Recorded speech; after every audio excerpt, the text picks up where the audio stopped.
Good afternoon, everyone, and welcome to our Strategies to Support Students with Physical and Cognitive Disabilities.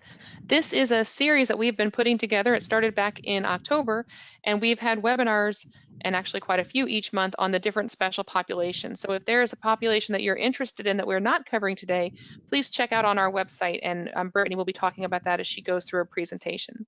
So with that, just a few housekeeping items before we get started. All attendees are currently in listen-only mode, so that means you are muted. If you would like to participate, please raise your hand and we can unmute you, or post a question in that question pane and we'll be able to address any questions that you have along the way. I also want to point you down to the handout section. There are two different flyers in the handout section, so please take a second and download those and check those items out. And again, if you have any issues with your connection or audio connection, please feel free to call in, and that is an option that you can use as well through the audio button there on your settings. So with that, I'd like to introduce Brittany Boston. She is our Associate Director for Equity and Outreach at the Illinois Center for Specialized Professional Support at Illinois State University, and she is our presenter today on the super strategies. Brittany? Yes, good afternoon, everyone, and thank you for joining us again today in what I am now affectionately coining the final four of our special populations strategies webinar. We are talking about students with physical and cognitive disabilities today.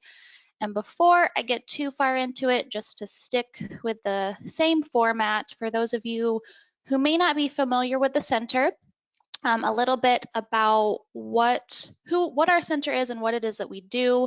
We are housed at ISU and the center has been around since the 70s, and we create, support, and deliver professional development for career and technical education professionals. So like many of the folks on the webinar today. And that professional development can look like technical assistance or producing and developing publications or webinar series like this that we have been putting on for the past few months.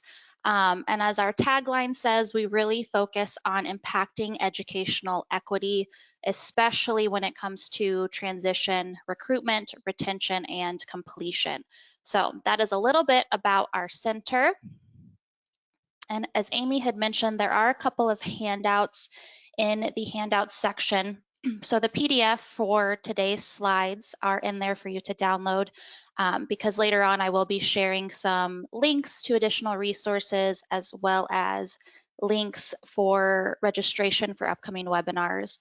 And then we also have our FY21 professional development flyer, which has just recently been updated. This includes the last three of this series that are coming up for February and March. It also includes some of the monthly calls that our ADA project does, the Autism Training and Technical Assistance Project, really focusing on ways to support individuals with autism in both post-secondary and entering into the workforce. And then we also have a trauma series coming up that starts actually on February 4th. So be sure to check that out. All of the registration links are in there. And it's some great professional development that we have coming up. So download that, click on those links, get yourselves registered. And then today, just a little breakdown of our agenda. We're going to follow the same sort of format that we've been following for the previous webinars.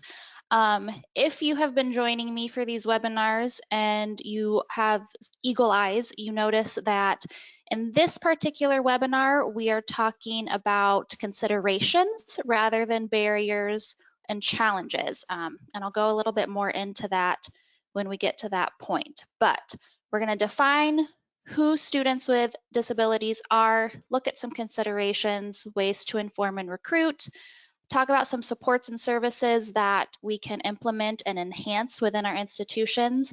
And then I really want to open it up for discussion and questions and comments from you guys because I will, little disclaimer here, I am not an expert when it comes to working with individuals with disabilities. I do not have a special education background.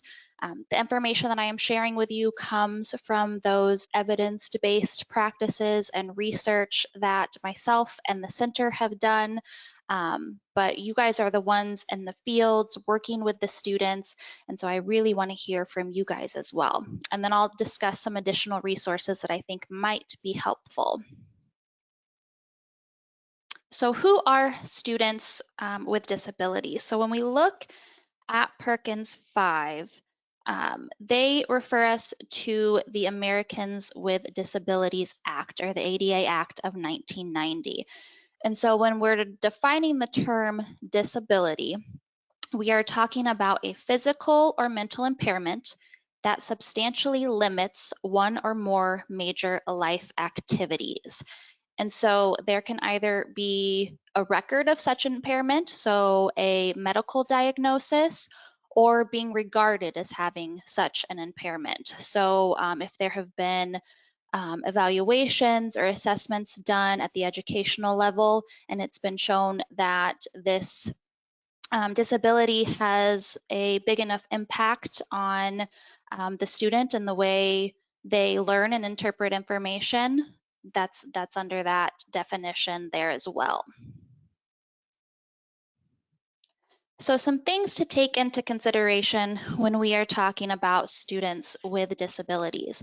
And again, this is that slide that I noted that in previous special populations, we talk about challenges or barriers that they may face. But when we're talking about students with disabilities, that covers such a wide range of students, right? And such a wide range of what may qualify as a disability when we're talking both physical and cognitive. And so we want to take into consideration the individual student, the individual diagnosis, the way in which the disability presents itself, because even individuals who may have an identical diagnosis, it may present itself in different ways for each individual student. So looking at those unique barriers and how it impacts the student and their abilities and skills and strengths, and really looking at the individual and meeting the student where they are and not necessarily just that disability, and then tailoring those supports and services to the student rather than the disability alone. So how can we inform and recruit students in regards to CTE programs? So the first thing is making sure that when we are marketing our CTE programs or promoting our CTE programs, that we are doing so in a way that reinforces that students with disabilities belong. It's not a matter of, well, if they are capable, then. We are promoting our CTE programs to all students, right? Regardless of breaking down those stereotypes and those preconceived notions, and making sure that we allow all of our students the opportunities to explore what career and technical education is and what those opportunities are for them within career and technical education. And at the same time, the flip side of that coin, making sure that we are presenting a realistic picture of the skills that are needed to be involved in a particular career or field. We want to make sure that we are having those conversations with the students about the things that they're going to need to be able to do, and not making assumptions about not only their skills, but the skills that are needed for a career, and having some of those difficult conversations with them and setting a realistic picture. And then when we're talking about the use of media, we've been talking a lot lately about using media to recruit and promote and engage our students. And so really looking at social media, email, website marketing, and utilizing those platforms, but making sure that we're doing it in a way that is accessible to all. So when we're talking about accessible features for websites, for emails, that talk to text, the social media, we want to make sure that everyone has the ability to access and view that information. And again, in that marketing realm, making sure we're including images of individuals with all abilities. And they're engaging in CTE programs. They're active within the classroom. They're participating in those images. When we're putting those images out for marketing and recruitment. And even using quotes. If we have students with disabilities who are currently involved in our CTE programs, ask them why they got involved. Ask them what their experience has been like within the program, what their goals are, and how the program and the school and institution is helping them meet those goals. And use that as a testimonial to include in your marketing materials or your materials that you use to inform other students about CTE programs as well. And making sure that we are publicizing our support services. For a lot of the post-secondary institutions, there is, a disability center, a disability resource center, making sure that we are promoting that to everyone, that individuals with disabilities are aware that that is in existence.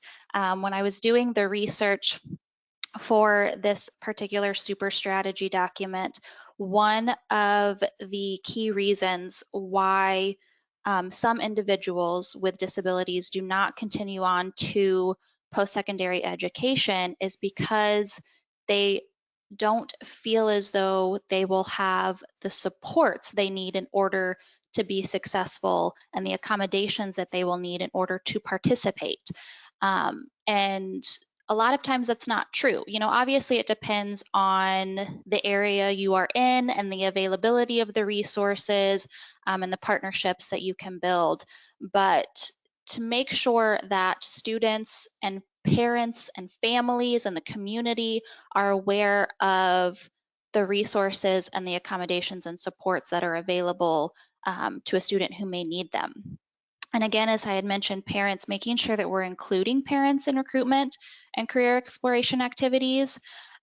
This is a way to, especially in that secondary high school system, parents play a big role when it comes to the career choices and the educational choices that their child or that their student make. A lot of times we tend to choose our career path based on what we see and what we're surrounded by. And so for me, in my humble opinion, when it comes to CTE, education and knowledge is power. You can't show interest in a field or a career if you don't even know that that career exists. So making sure that we are promoting our programs and having those conversations, not only with the students themselves, but also with their parents, answering any questions that they may have about what this career may mean for their child, what this path looks like for them, and even informing parents on their child's rights as a student on the available supports and services, and not just the parent, but the student as well, making sure that we are informing all parties on the rights that a student has and on the available supports and services that are present within your institution. And then partnership.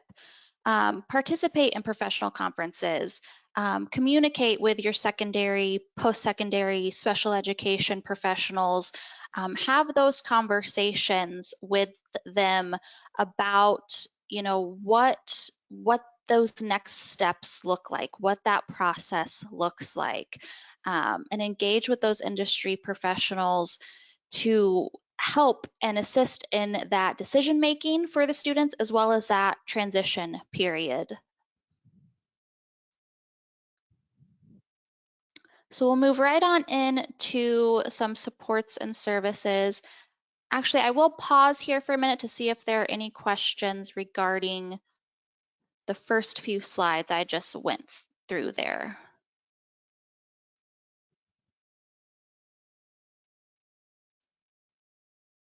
I do not see any questions coming through, Brittany. Okay, perfect. Sometimes I get talking and I just keep going, and so I just want to make sure I'm giving you guys a chance to ask questions, make comments. Let's make it a discussion as best as we can via webinar. So, supports and services. When we're talking about whether it's in person, in classroom, or even virtually, looking at the possibilities of using alternative instructional strategies, right? Because we are all aware that there are varying learning styles. Each individual has a different way that they learn best. Some are visual, some are, they hear it once and they've got it and it clicks. Some are hands-on. I myself am a combination of all three, but really looking at how best to support all of those different learning styles within our curriculum. And so just a few key different ways to do that is direct instruction, making sure we are using equitable standards and that we're using accessible options for all students. Universal design or universal design for learning, UDL. If you have participated in any of the previous webinars, you have heard me mention this over and over again. It's a broken record probably at this point, so I apologize, but UDL really is a great representation of what I was just saying there, using the multiple means of representation, of expression, of engagement to accommodate all of those different learning styles, all of those different abilities within one classroom. And when I say classroom, I know we tend to think of the physical classroom, but even in a virtual setting as well. And I will actually share out some additional resources when it comes to universal design for learning. And I will also turn you to, while we're on here, turn you to CAST. CAST is a national center that really focuses on universal design for learning. I believe it's cast.org. So be sure to check them out too. In fact, they have a course coming up that I myself am enrolled in about universal design for learning and how to, what it is, the ins and outs, and how to implement that. So they are a great resource for that as well. And then we're also looking at strategy instruction. We want to teach our students, and I want to say students as a whole, regardless of having a disability or not, how to self-regulate, how to self-monitor and evaluate, and to learn those strategies to increase that awareness, because those are skills that they will take into their post-secondary education if they choose to do so. They will take into adulthood, into their career. Those are life skills that we need to be able to instill in our students. And then making sure that we are building or increasing structures to allow for collaboration among teaching staff, among instructors.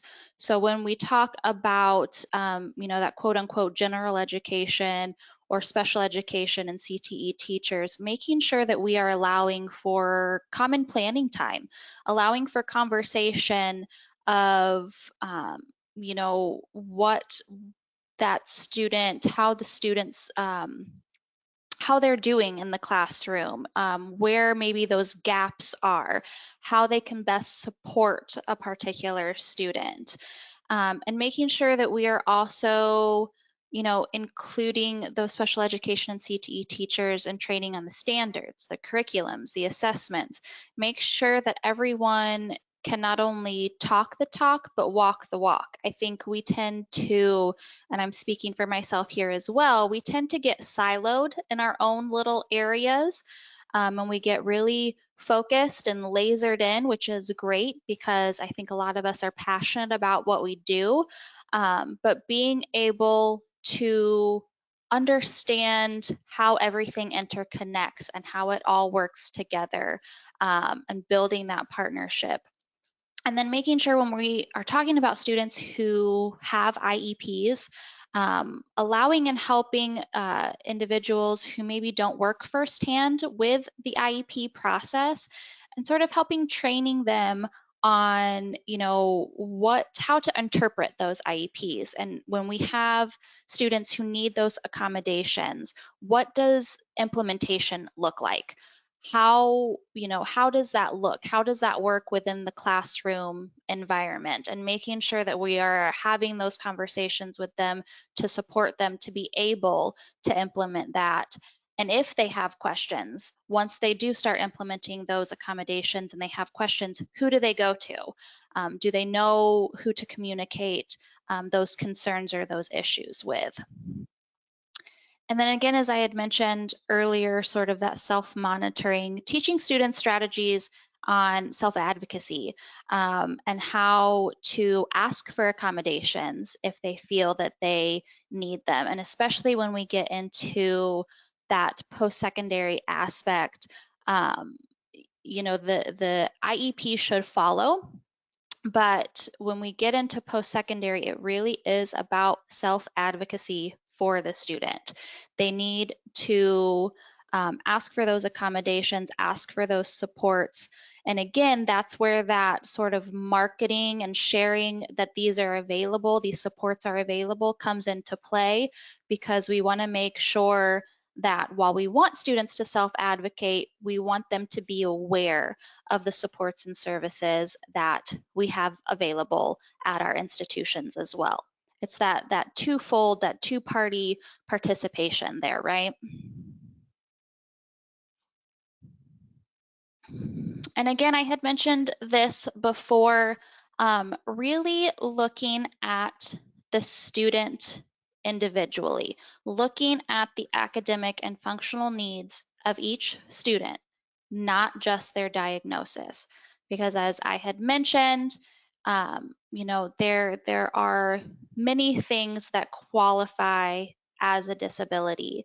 And within each disability, they can present in different ways for each individual student. So we want to make sure that these supports and services that we are providing, these accommodations that we are providing, are based around the individual student and their individual needs. And when we put those accommodations into play, when we offer these supports, or when we get a student involved in an additional service, we want to make sure that we're monitoring the progress. We want to, is this of assistance to the students? Is this helping them? Is it not making a change? Do we need to make an adjustment here? Do we need to intensify or make something more frequent? Making sure that we're having check-in points to monitor how these accommodations and these services are truly assisting each student. And then when we're talking about the environment as a whole, both for secondary and post-secondary, we really want to create and promote an inclusive school environment. And this can go for students as a whole, whether we're talking about students with disabilities or different races and ethnicities. We want that inclusive environment. So for students with disabilities in particular, making sure that all areas of the school are accessible to students with physical disabilities. If we have, we've seen a couple of schools that have made adjustments to where a particular class may be held. If they have an individual who has a physical disability, and maybe it's a 2-story building and the CTE class is on the 2nd story and it's an older building, so they don't have an elevator. Accommodations and changes will need to be made to make sure that the student can easily and comfortably access that classroom. And then making sure that students with disabilities have equal access and encouraged to participate in extracurricular activities, field trips, social activities, those work-based learning opportunities, anything and everything that we would offer to students who do not have a disability, allowing students with disabilities to have that same opportunity. And if that requires accommodations being made, having those conversations and making those accommodations when necessary and possible. Informing staff and students on the importance of people first language. So this is one that I try to model myself when I'm talking. You've heard me throughout this entire webinar discussing students with disabilities rather than disabled students or an autistic individual. We want to make sure that we are putting the person first, and that the disability is more of a component rather than an aspect of the student's personality. And this is something that even you can Google and look up and see, how to put it into practice. If it's something that you're not 100% comfortable with, really looking at the terms and language that makes it to where we focus on the person rather than the disability.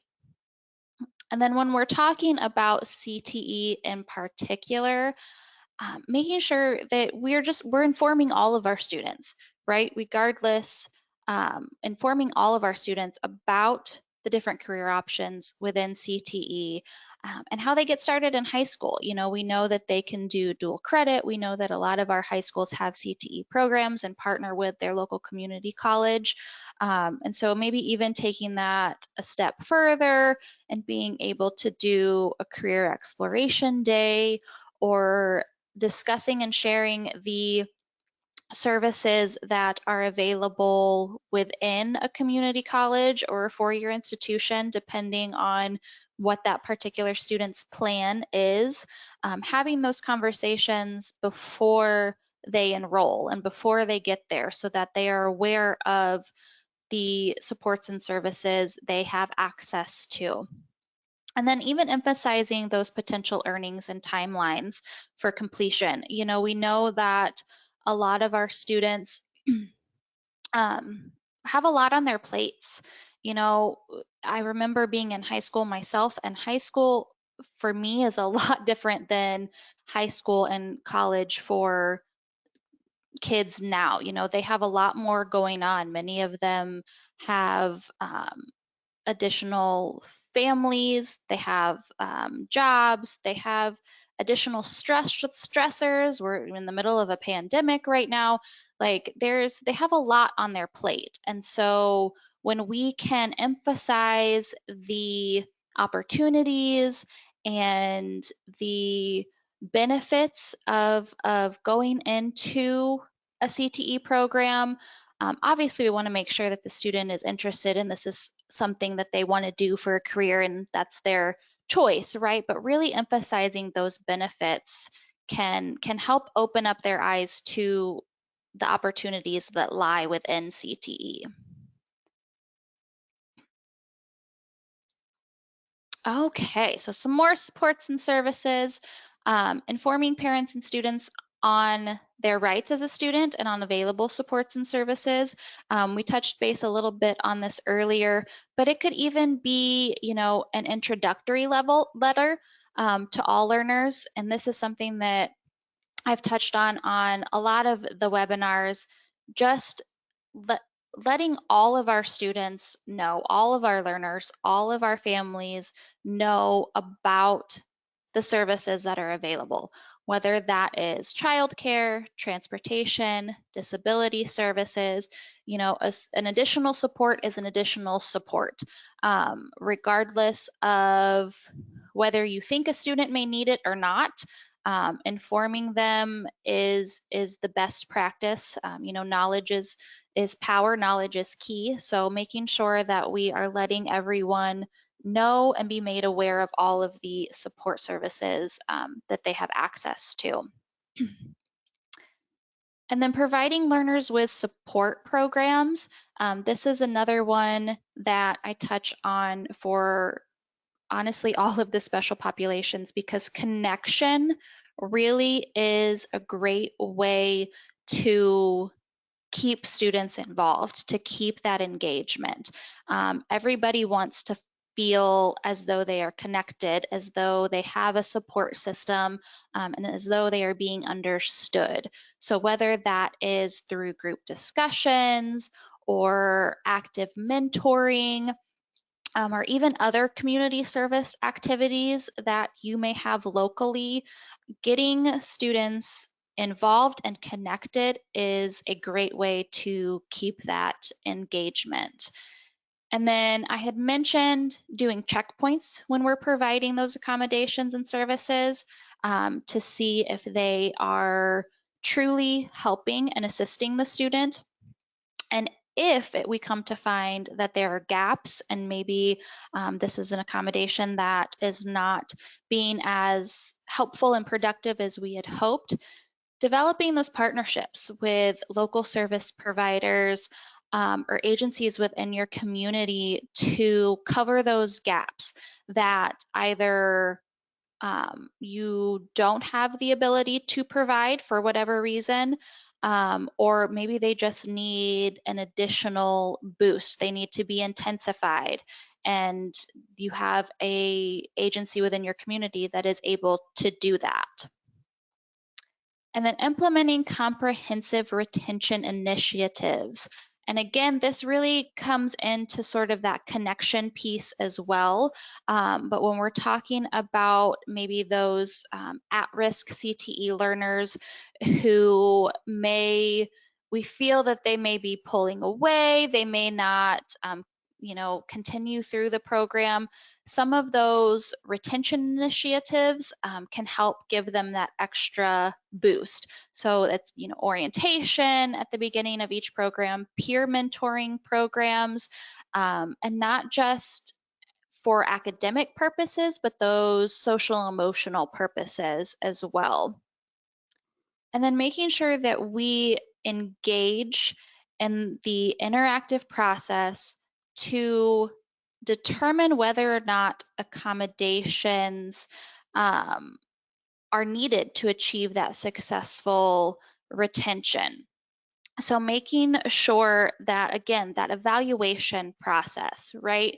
It's one thing to implement these supports and services or to implement these recruitment strategies, but we also want to evaluate. We want to make sure that it's moving the mark, that it's being assistive, that it's helping, and if it's not, where are we missing? Where is that gap there? What haven't we thought about yet? And so implementation is key, but we want to evaluate as well and make sure that those are really making a difference. Okay, so now it's your turn. As you can hear from my voice, I've been talking a lot, so I want to hear from you guys. How is your institution currently supporting students with disabilities? And especially with the pandemic and going back and forth between virtual and in person, how is your institution currently supporting these students? And with that, what takeaways did you get from today? Hopefully you got some, but what takeaways do you plan to implement or increase or upgrade within your institution? And are you seeing any gaps? So I know that's a lot of questions there. That gives you a lot to think about. But please feel free to put any comments in the chat, any questions you may have in the chat. Like I said, you guys are more experts in this than I am because you are the ones that are, implementing all of these strategies and working with these students. And so I would love to hear from you, to hear what maybe some of your takeaways are from today. And so I will give you a moment to put those into any questions in the question box or any comments. And Kirsten, feel free to interrupt me if anything pops in. But while we're waiting for those to come through, because I have a hard time with long periods of silence, I'm also going to share some of the other webinars that are coming up within this series. So we have 3 left to cover all 9 of the special populations. So for February, we are focusing on individuals that are interested in non-traditional fields. So that's February 10th. And then February 24th, we are looking at teen parents, single parents, and pregnant mothers. And then we will close out the series on March 10th with out of workforce individuals. And like I said, the PDF is in the handouts. So those are links directly to the registration. So be sure to download that and you can get registered for those. So I will pause here for any questions or comments we may have. We don't have any coming through yet, Brittany. Maybe give everyone a minute. Okay. I see a couple comments coming through, so just some things to highlight. The piece about self-advocacy being very important to teach the students and taking time to do that. Another individual talks about they like the information around what to share with parents and tools to market your program and offer ways of students of service and support. So thank you for those compliments. And then we do have with recruiting students, they see collaboration of career services and disability services and recruitment and engagement of parents. And I think all of those are really great comments and thoughts because you do need to be sure that you're working with all the different facets of your institution. Yes, absolutely. Partnership. Partnership is key. And then I believe we have an individual who's looking for some tips on addressing the gaps that exist because of remote learning.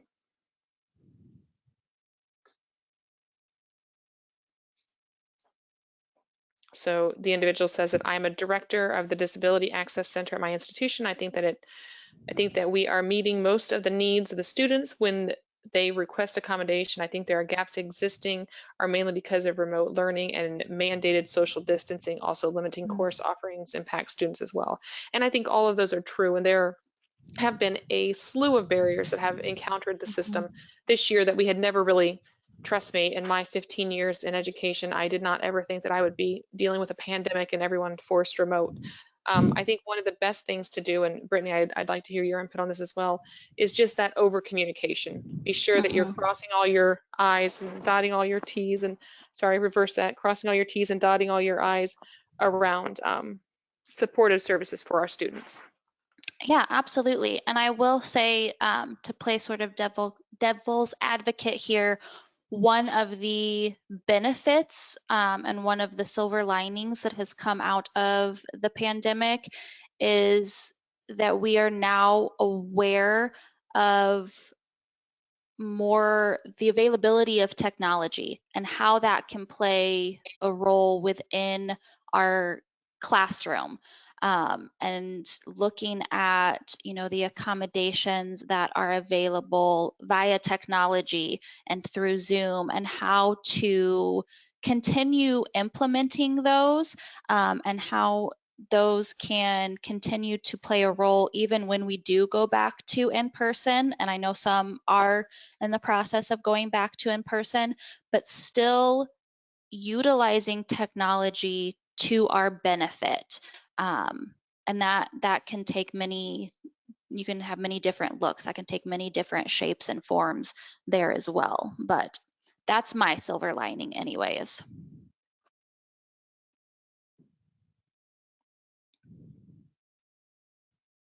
Okay, any other questions, or I will go ahead and keep trucking right along here while they keep popping them in the chat feature. So some additional resources, if you have missed any of the webinars within this series, or if there is a particular special population that you would like to watch the webinar, the link to the recorded webinars are there. And with that, you will also find the presentation slides as well. And recently, a few months ago, we did a recruitment, engagement, and retention webinar series. And this, I had talked about the importance of social media platforms and websites and how those can really be recruitment and engagement tools for your students. And this webinar series takes a deeper dive into that. Programs actually share how they are utilizing those different platforms.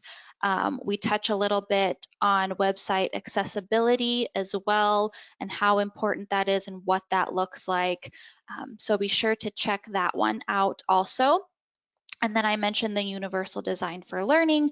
We did a series recently regarding Universal Design for Learning, and we have several recorded webinars that we have done ourselves, that we have partnered with CAST with. So be sure to check that out if Universal Design for Learning is something that you are interested in. And also check out CAST's website as well. And if you have any questions regarding any of these resources, or if you are exploring our website, which I highly encourage you to do, and you come across something that you have a question about, you can always email me, or if there is a resource that you don't see that you feel there is a need for, or some professional development, always feel free to reach out to either myself or anyone at ICSPS to discuss any professional development needs. So I will check in one more time here, see if there are any additional comments or questions. Yes. Okay, so we have had some comments, I think, whenever you prompted the attendees to kind of share what they're doing in their districts. Yeah. We had Patrice Henderson say that she's the director of the Disability Access Center, and she thinks they are meeting most of their needs. And she thinks that gaps that exist are mainly because of the remote learning and mandated social distancing. Also, limited course offerings are impacting students as well. I don't know if I apologize if Amy already covered that comment. Nope, you're good. And then we have a question: what accommodations are available for college level testing? Oh boy, so that's a big question because it is dependent upon the institution itself. It is dependent upon the particular disability. I know, and again, I am not an expert, so anyone at the post-secondary level that would like to chime in, please do so. But they can allow for additional time. They have, devices that can help the student, that can read the test for the student, or they can have someone read the test for them. There are so many more. I'm blanking because I feel like I'm being put on the spot. But yes, it very much depends on the institution itself and what resources they have available to implement those accommodations. But I believe Ashley was the one who put in that question. Ashley, if you want to email me, and if there is a particular institution that in your area that you're curious about, please feel free to email me and I can do some more specific investigation on that for you. Great, thank you, Brittany. Susan says that she likes the idea of peer mentoring, maybe some of our CTE college students with the at-risk high school students, because this has been a very difficult time for them when they were not able to be face to face.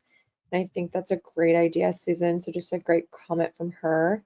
Yeah, that's absolutely a great idea. Lacey would like to know, for feedback and evaluation, is that something that could be as simple as a questionnaire after program completion? Yeah, absolutely.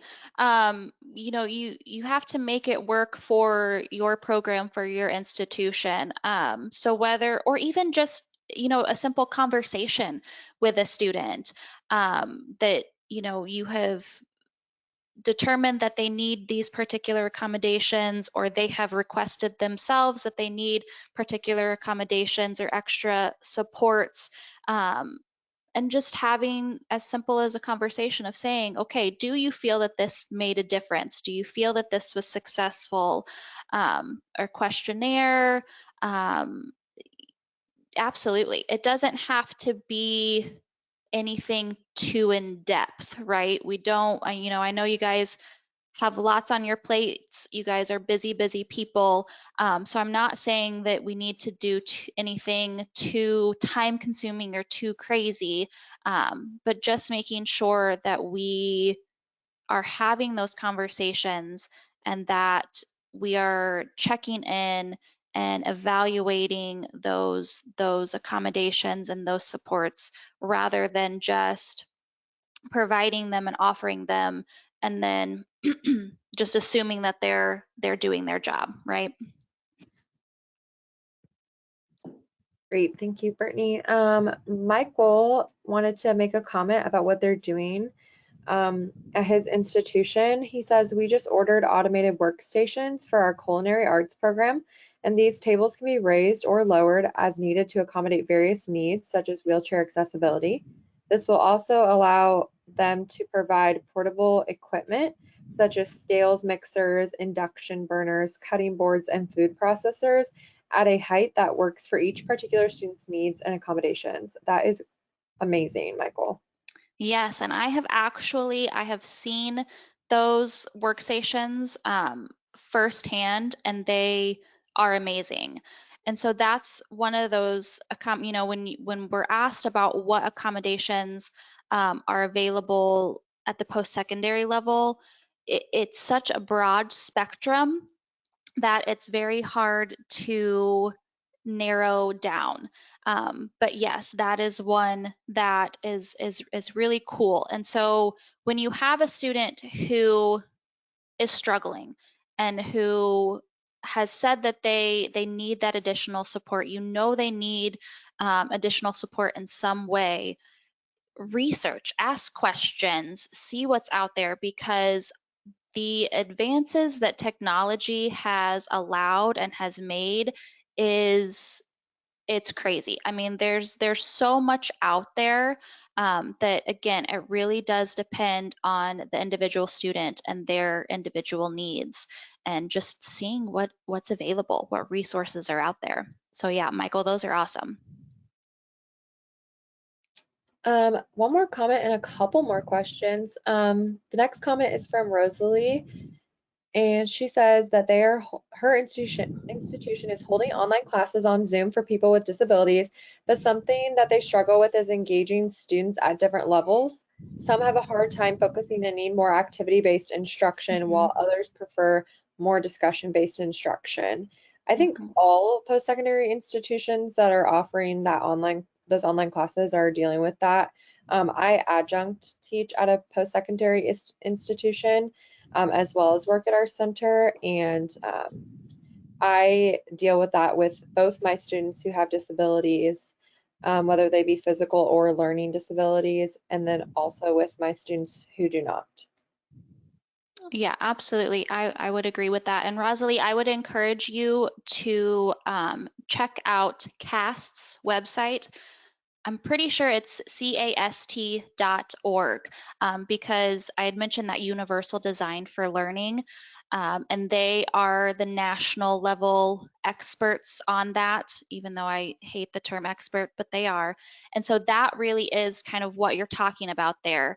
When you are developing a curriculum or that classroom environment, whether it's in person or virtual, and having to accommodate for the different levels, whether it's academic levels, physical ability, whatever the case may be, how to really morph that to be accommodating for all. So I would highly encourage you to check out their information and see what they have, what resources they have available. Absolutely. I'm sorry, I butchered your name, Rosalie. I apologize for that. Another question that we had come in, Brittany, is what is the best way or some suggestions that you have to address adult learners with undocumented hidden disabilities? Okay. So since you said adult learners, I'm assuming that you are speaking at the post-secondary level. And that one is a little more cumbersome because they have to self-disclose, right? That is something that they have to inform you on.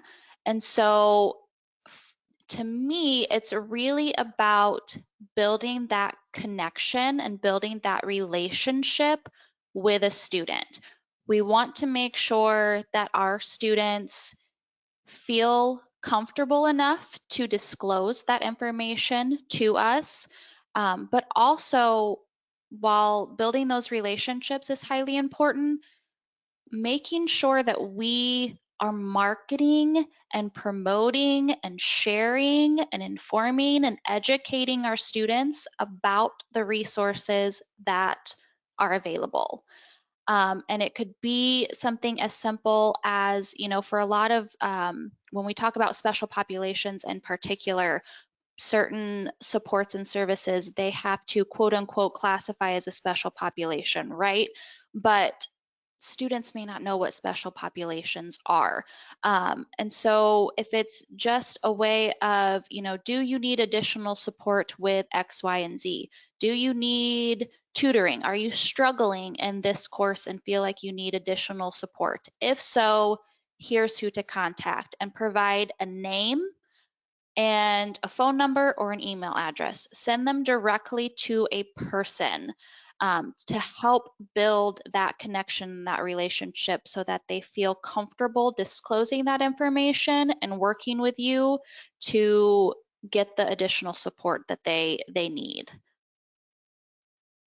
Now, again, I'm sure there's additional ways and strategies to address that as well. Like I said, I am no expert, but those two, building a relationship and marketing those supports and services are big ones.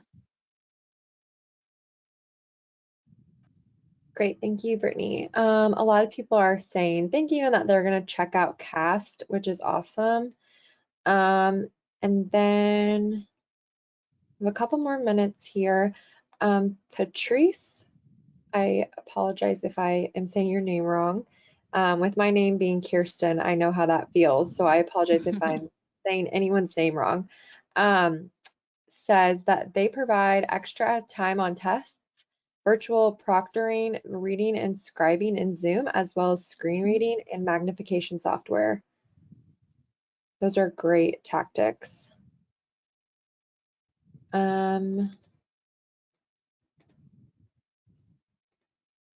Oh, awesome. I'm glad I'm saying it right, Patrice.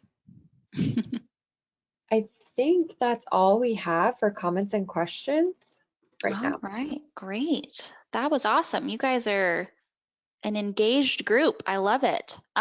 Yes, so like I said, we have some resources and some recorded series on Universal Design for Learning on our website, so please be sure to check that out. But also check out CAST. They are an amazing resource as well. We have partnered with them several times. If you have any questions regarding this webinar, special populations, any of the resources or items on our website, please feel free to contact me. And again, thank you guys for being so engaged and involved in this webinar. It makes it so much more enjoyable, especially since we can't do things face-to-face right now. So we will continue this series in February. And yeah, thank you guys so much. And this recording will be posted on our website later this week. So thank you for participating and have a wonderful rest of your day.